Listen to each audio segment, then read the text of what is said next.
Greetings. My name is Kristi Ruge, and I am graduating with a Bachelor of Arts with Liberal Studies degree. I couldn't be happier or more surprised to be standing before you this evening. Nearly 4 years ago, I was preparing to turn 40, and my life had been on the fast track to nowhere for years. I also had a 15-year-old son and was realizing my life needed to become a more positive example for him. He had seen me struggle with various jobs for years and always unable to comfortably provide for him. As I prayed for God's guidance, it became very clear to me the only way to improve my life, our lives, was for me to return to school for an education. At that moment, I knew. I thought God was crazy. There was nothing inside of me that believed I could come back to finish my degree.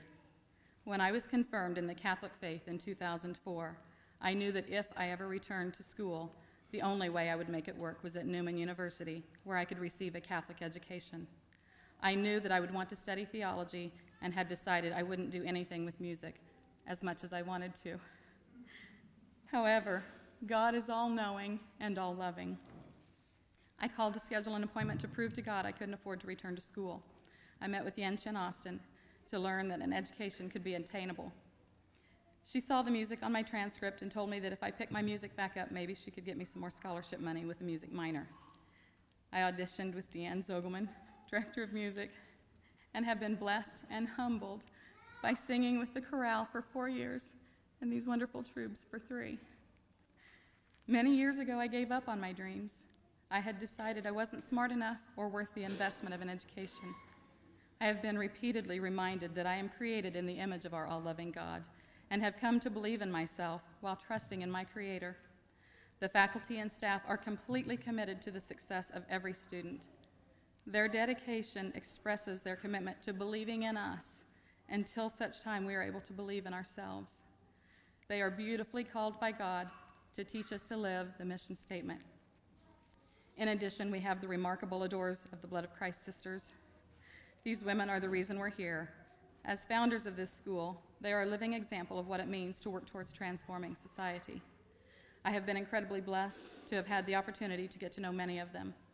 It has been pure joy getting to work with Sister Marcia Wilson in the RCIA program and with Sister Joanne Mark as we looked for ways to bring life to the owls, the older, wiser learners. I have had wonderful support from my family and friends. My relationship with my son has grown tremendously. My family has been my biggest source of inspiration and encouragement.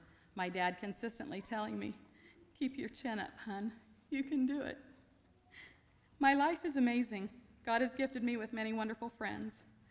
If it weren't for Deanne and Carol, I'm not sure I would be standing before you this evening.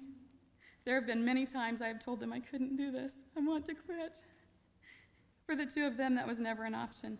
They always responded with, "Look how far you've come already. Why would you give up now?" On the really desperate days, there was the threat of calling my dad or my son. I thank God for the Newman community. Remember the dream of music that I had given up. God regifted it. I sang at Carnegie Hall last year with the Troubadours. I performed with my troupe family, standing right beside one of my best friends, with another sitting in the audience, and I sang to God. Several of my family members were also in the audience as that dream became a reality. I've no doubt I could have touched heaven if only I would have lifted my hands. All because I came to Newman to receive an education and learn that I can dream. I am smart enough.